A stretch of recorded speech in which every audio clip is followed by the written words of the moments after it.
Fernando Diniz, o cara é um gênio. Acabou de ser campeão nesse fim de semana, mas é isso, já credenciei ele para assumir a seleção brasileira. O cara já tá pronto.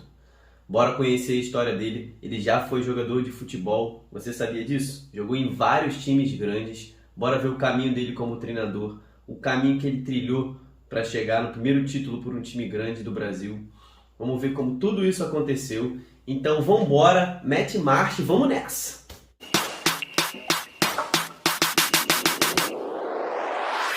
Fala, torcedores e torcedoras, fanáticas e fanáticos. O meu nome é Diogo e eu sou um apaixonado por futebol igual a você. Mais um vídeo do quadro Histórias que o Futebol Não Conta aqui do canal. Esse é o vídeo de número 2 do nosso quadro. E eu queria parar aqui para agradecer a todos vocês que estão se inscrevendo aqui no canal e estão fazendo o time do canal crescer ainda mais, cada vez ficar mais forte. E se você está chegando aqui no canal agora para assistir esse vídeo, se inscreve porque você não vai se arrepender. Aqui é um lugar que tem muito conteúdo sobre futebol do passado, como esse vídeo, e também do presente. Dá uma olhada aí nos vídeos do canal que você vai se amarrar. Mas bora logo partir para a história do Diniz, né? Fernando Diniz Silva. Como tantos brasileiros recebem o sobrenome Silva, mas esse cara aí não é um cara dos mais comuns não, hein? Diniz é mineiro, de Patos de Minas. Ele nasceu no dia 27 de março de 1974. Acabou de completar 49 anos de idade. Ariano raiz, né? Você que tem um ariano ou uma ariana na sua vida sabe que eles não deixam para depois, não. Eles são arretados, eles brigam mesmo pelo que eles entendem que é o certo. Às vezes brigam até demais, mas no caso do Diniz, o cara tá sempre lutando pelo que acha que é certo e também já errou algumas vezes na carreira, como a gente vai ver aqui. O Diniz se mudou para São Paulo, né? Nasceu em Minas, mas se mudou para São Paulo com os pais dele com apenas 9 meses de idade, então ele teve a infância dele em São Paulo.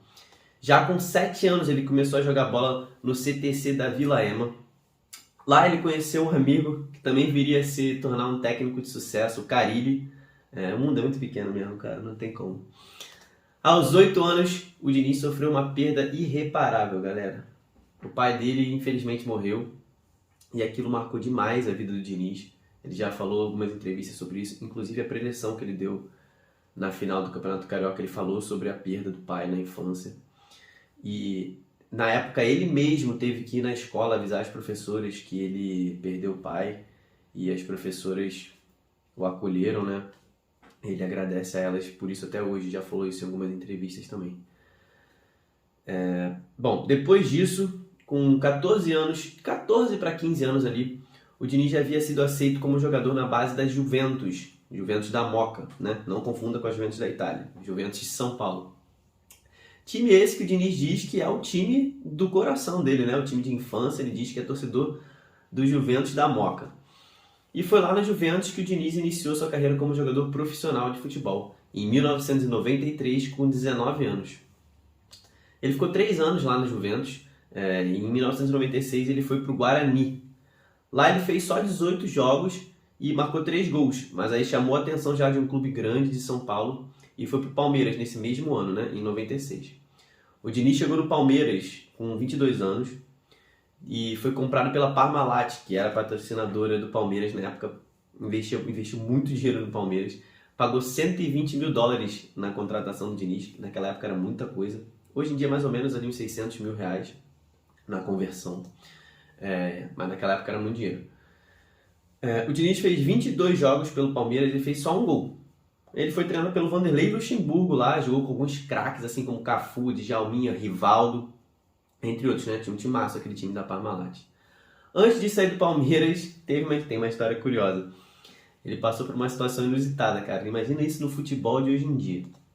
O Palmeiras estava em 5º no Campeonato Brasileiro e ia enfrentar o Galo, o Atlético Mineiro, que estava em 4º. Ou seja, era um confronto direto, jogo importantíssimo.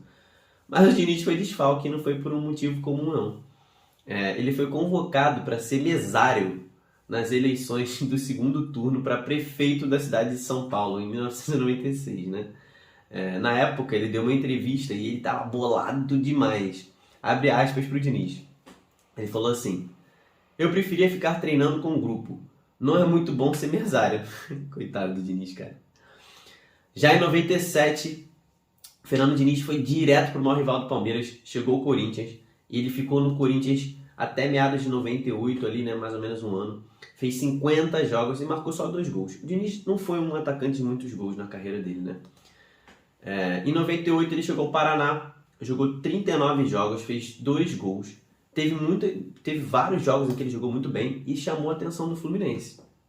No início de 2000, ele se transferiu para o clube, onde ele ficaria mais tempo e onde ele construiria a sua maior relação, né? E ele teve muita identificação com o Fluminense, até hoje, né? No Flu, ele foi semifinalista de 3 campeonatos brasileiros seguidos, né? A Copa Avelange, a Copa João Avelange em 2000. O Fluminense foi eliminado por São Caetano. Em 2001, semifinalista do Campeonato Brasileiro, eliminado pelo Atlético Paranaense, que viria a ser campeão. E em 2002, eliminado por Corinthians. O Diniz jogou quase sempre como titular na passagem dele pelo Fluminense, tá? Foram 102 jogos e 7 gols pelo Fluminense. Um caso muito curioso que rolou com o Diniz foi uma confusão que ele se envolveu no jogo contra o Palmeiras, lá no Parque Antártica, na antiga casa do Palmeiras. Foi 6-2 para o Fluminense, foi a maior goleada da história do confronto. E ele se envolveu numa pancadaria ali com o Galeano. Vocês estão vendo aí, foi num momento em que uma falta ali no meio campo e a porrada rolou solta. Já no segundo semestre de 2003, a passagem do Diniz pelo Fluminense como jogador se encerraria. Ele foi trocado, ele foi envolvido numa troca ali pelo atacante Lopes Tigrão, do Flamengo. Mas no Flamengo o Diniz não conseguiu repetir as boas atuações que ele teve pelo Fluminense. Ele teve uma passagem com muitas lesões, só jogou 12 jogos pelo Flamengo e fez um gol. Não foi uma passagem memorável pelo Flamengo. Depois do Flamengo, o Diniz teve passagem por vários times. Juventude, Cruzeiro, Santos, Paulista, Santo André. E em 2008, aos 33 anos, Diniz voltou para o Juventus da Moca, onde ele começou para encerrar sua carreira. O Diniz ainda jogou um jogo ali pelo Gama antes de realmente pendurar as chuteiras, mas foi de 33 para 34 anos Diniz parou de jogar. Diniz deu uma entrevista ao Bolívia Talk Show. Eu vou deixar o link aí na descrição para quem quiser ver a entrevista completa. E ele se descreveu como um jogador da seguinte forma aí. Eu joguei do meio campo para frente minha vida inteira, de atacante, meio atacante, do lado, por dentro. E se eu fosse meu técnico, eu teria jogado de volante, porque eu tinha características de atacante, mas eu não tinha vocação, não era um cara que fazia pouco gol, não era um cara que definia muito o jogo. Joguei 10 anos de futebol de salão. Mas eu protegia muito bem a bola, eu tinha muito drible, muito enfrentamento, mas eu não era um cara de definir jogo. Então, um cara que não define o jogo, ele não pode, só porque ele tem a habilidade de jogar na parte da frente do campo. Ali é para quem tem a vocação de definir. Depois que o Diniz pendurou as chuteiras, ele resolveu virar treinador de futebol. Já em 2009, no Votorantim, foi o primeiro clube que o Diniz treinou e ele dizia que só jogava em campos horríveis, esburacados, mas que desde sempre a essência do que ele pensa sobre futebol, né, do dinizismo que a gente conhece hoje, do toque de bola, da posse de bola, ele já tinha essa essência desde aquela época. E desde aquela época já duvidavam dele, ele já recebia críticas. Na terceira divisão do Paulista diziam que ele não ia dar certo nunca, porque os campos eram ruins, os jogadores não eram tão habilidosos. Quando foi para a segunda divisão do Paulista, o nível aumentou um pouco e falaram, agora esse estilo de jogo aí não dá certo não. Aí Diniz foi para a primeira divisão do Paulista. Agora é que não dá certo mesmo não, ainda mais contra os grandes, não vai conseguir jogar.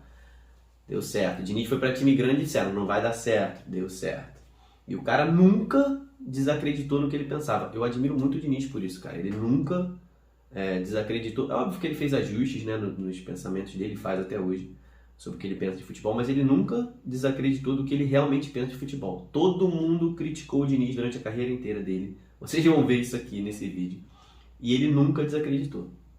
E, galera, isso aconteceu muito porque o sistema... A galera fala que o Diniz é maluco, né, de sair jogando ali atrás com o zagueiro, com o goleiro, mas o sistema dele é feito para gerar pelo menos 1 ou 2 passes fáceis para esses atletas. Assim, a movimentação que o Diniz gera ali na saída de bola, geralmente tem um atleta, ou quando não são 2 ou 3, que estão num passe fácil para o goleiro, para o zagueiro. Então, por isso que dá certo, né?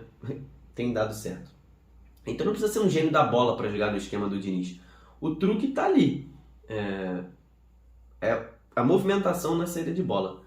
Mas, para funcionar, os jogadores precisam acreditar, né, É fundamental que os jogadores acreditem que é possível jogar dessa forma, né? E essa é a parte mais difícil do trabalho do Diniz, convencer os jogadores de que aquilo é possível.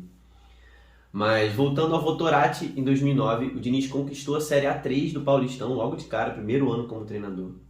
E foi campeão também da Copa Paulista. Em 2010, o Diniz, ainda no Votorati, chegou a levar o clube à segunda fase da Copa do Brasil. Na primeira fase, ele chegou a sapecar o 13 da Paraíba por 4-0 no jogo de ida, mas depois foi eliminado pelo Grêmio, que naquela edição viria a ser um semifinalista, né? E é o Grêmio. E esse jogo contra o Grêmio, o jogo da eliminação, foi o último jogo do Diniz pelo clube, porque os donos do Votorati resolveram fechar as portas e acabaram com o clube e encerraram as atividades. O Diniz, então, foi parar no Paulista de Jundiaí, um clube um pouco maior que o Votorati, e ficou lá até o fim de 2010. Lá o Diniz já chegou com muita desconfiança da torcida pelo seu estilo de jogo, já muito criticado por sair jogando desde a zaga com o goleiro e sofrer alguns gols dessa forma, né? Mas mesmo com as desconfianças que o Diniz teve durante esse trabalho todo no Paulista, ele levou o Paulista ao título da Copa Paulista, ou seja, seu segundo título consecutivo nessa competição. Renovou seu contrato para disputar o Paulista de 2011, mas foi demitido depois de 5 rodadas, e o que a diretoria do Paulista disse que foi um início ruim do Diniz, mas ele teve 2 vitórias, um empate e 2 derrotas, sendo uma dessas derrotas contra o Palmeiras, né? Pô, diretoria do Paulista, qual foi, né?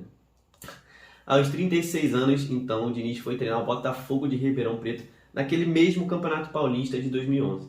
Lá ele só teve 4 jogos no comando do time, foi uma vitória na estreia, mas depois ele teve 3 derrotas, a última um 4-1 para a Portuguesa, foi goleado, e mais uma demissão, muitas críticas do seu estilo de jogo, e o Diniz já estava começando a criar esse rótulo aí, de que as pessoas diziam que não dava certo esse estilo de jogo. Diniz chegou no seu 4º clube como treinador em abril de 2012 e foi o Atlético Sorocaba, do interior de São Paulo. O time da 2ª divisão do Paulistão. A missão do Diniz nesse clube era levar ao acesso. Os diretores queriam que o Diniz levasse o Atlético Sorocaba para a 1ª divisão do Campeonato Paulista. A primeira fase da Série A2 foi liderada pelo Atlético Sorocaba assim, de uma forma estrondosa. Foi para a 2ª fase com melhor campanha. Mas na 2ª fase o time dele teve uma queda de rendimento, mas ficou em 3º na 2ª fase e conquistou o acesso. Olha só, no campeonato pelo Atlético Sorocaba, ele teve 25 jogos, 14 vitórias, 3 empates e 8 derrotas, 60% de aproveitamento. E ainda assim o estilo de jogo dele já gerava muita controvérsia na torcida do Atlético Sorocaba, na diretoria, ele foi contestado, porque alguns jogos a direção... E as torcidas, né? Os torcedores achavam que já estava vencendo e ele continuava jogando para frente, e às vezes tomava empate. Então essa maneira ofensiva do Diniz jogar o tempo todo gerava críticas nessa época. Foi nesse time que o Diniz lançou o Luan, que é o menino maluquinho que jogou no Atlético Mineiro. E apesar de ter conquistado o acesso ao Paulistão, na Série A, o Diniz acabou demitido de novo no 2º semestre de 2012. Ele teve uma campanha de 70% de aproveitamento na Copa Paulista, mas foi eliminado na fase final e aí o time ficou sem a vaga na Copa do Brasil do ano seguinte. E aí foi um prato cheio, né, para a direção demitir o Diniz, porque já estava muito desgastada a relação por causa dos vários problemas que tiveram em campo, por causa da forma como o Diniz jogava, muitos não concordavam e ele batia de frente, né? E aí foi demitido. O Atlético Sorocaba fechou as portas em 2016, tá? Deixou de existir depois de 25 anos. Né? Enfim. Galera, nessa fase da carreira do Diniz, ele já estava experimentando como treinador o que ele tinha passado a vida inteira como jogador. Nas palavras dele, vambora. Abre aspas para o Diniz. Eu sofria muito quando era jogador. Não fui um cara que teve a felicidade em ser jogador. Era uma coisa que era para eu adorar, mas nesse ambiente profissional de alto nível me trazia muita angústia e sofrimento. Querem que você seja uma máquina. Ninguém sabe o que você acha, por que você sofre e o que pode ser feito para melhorar a sua situação. O futebol não é um meio que favorece a humanização das pessoas. Tem que se mexer em um núcleo social. O jogador é uma máquina feita para só ganhar e ganhar dinheiro. E aí por isso, né, por esses pensamentos que o Diniz tinha de mais humanos, mais humanizados, ele resolveu cursar psicologia, porque ele queria se aproximar mais, né, dessa parte do futebol, né, o lado humano do jogador. Ele quase sempre, durante a carreira dele, teve esse cuidado como comandante ali, cuidar primeiro do ser humano e depois do jogador. Ele se formou em 2012, pouquinho antes de ser demitido do Atlético de Sorocaba, ele se formou. Então o Diniz é formado em psicologia. Depois do Atlético de Sorocaba, o Diniz teve passagem por Audax em 2013, Guaratinguetá em 2014. E aí chegou o primeiro time de maior torcida na sua carreira, que foi o Paraná Clube, em 2015. Ele chegou para a disputa, durante a disputa da Série B, e ficou só 82 dias no Paraná. Jogadores e diretoria se assustaram com a cobrança do Diniz nos treinamentos. Mas ele dizia que, cara, as cobranças são sempre feitas em prol do melhor jogador. Aí alguns podem se assustar com o meu jeito de cobrar, mas é pro melhor. E a imprensa paranaense noticiou algumas tretas, entre Diniz e os jogadores. No primeiro jogo com o Marcos Paraná teve uma treta. Marcos Paraná foi dispensado logo depois. Ainda teve discussão mais áspera assim, com o lateral esquerdo Rafael Carioca. Mas o Diniz dizia que sempre que por trás de um xingamento tinha uma dose de afeto. E nessa época o Paraná vivia um período de eleição.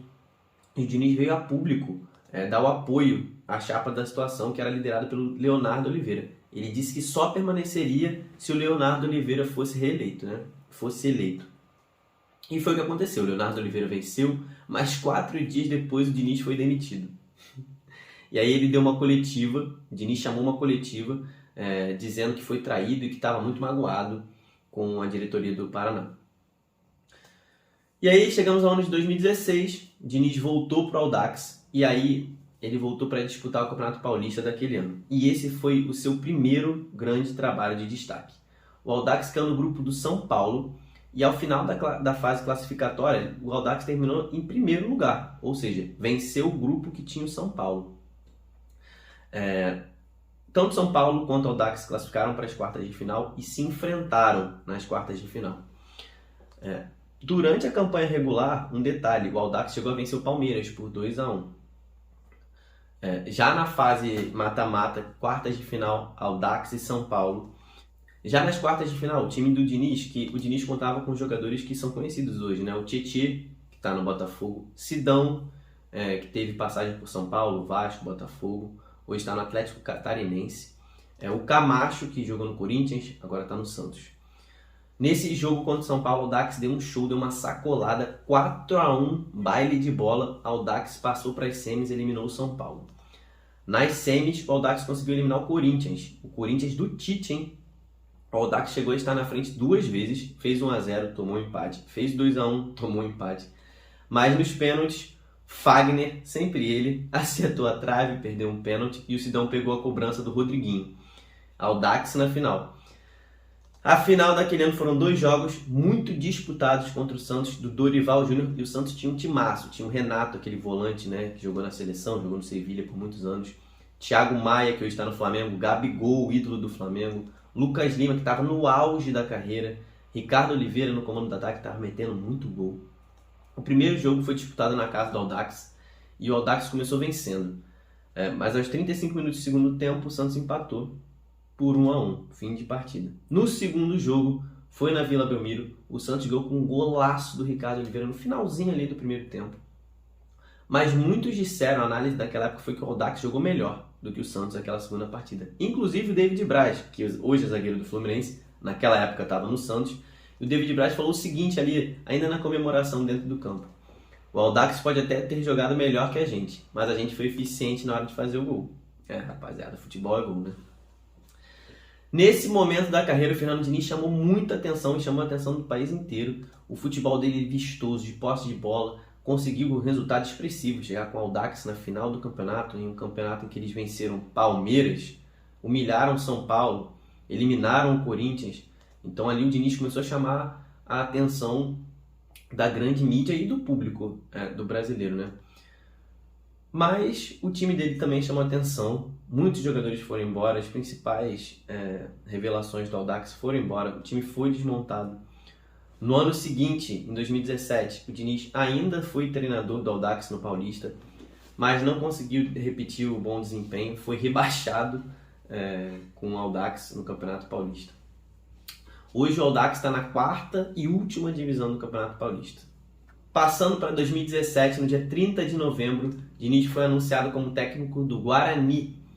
Ele participou de toda a montagem do elenco do Guarani para o Campeonato Paulista que viria em 2018, mas chegou a trabalhar só 13 dias, porque ele recebeu uma proposta do Atlético Paranaense e resolveu aceitar. Foi uma das decisões mais contestadas da carreira do Diniz. É óbvio que assim, ele teve uma oportunidade de treinar um clube grande pela primeira vez, né? Então eu acho que hoje dá pra gente dizer que o Diniz optou pela coisa certa para a carreira dele, mas não tem como a gente negar que foi um baita de um vacilo com o Guarani, né? Então, em janeiro de 2018, o Diniz foi anunciado como técnico do Atlético Paranaense. E agora ele estava pegando o melhor elenco da sua carreira até então, né? E o time de maior expressão nacional também.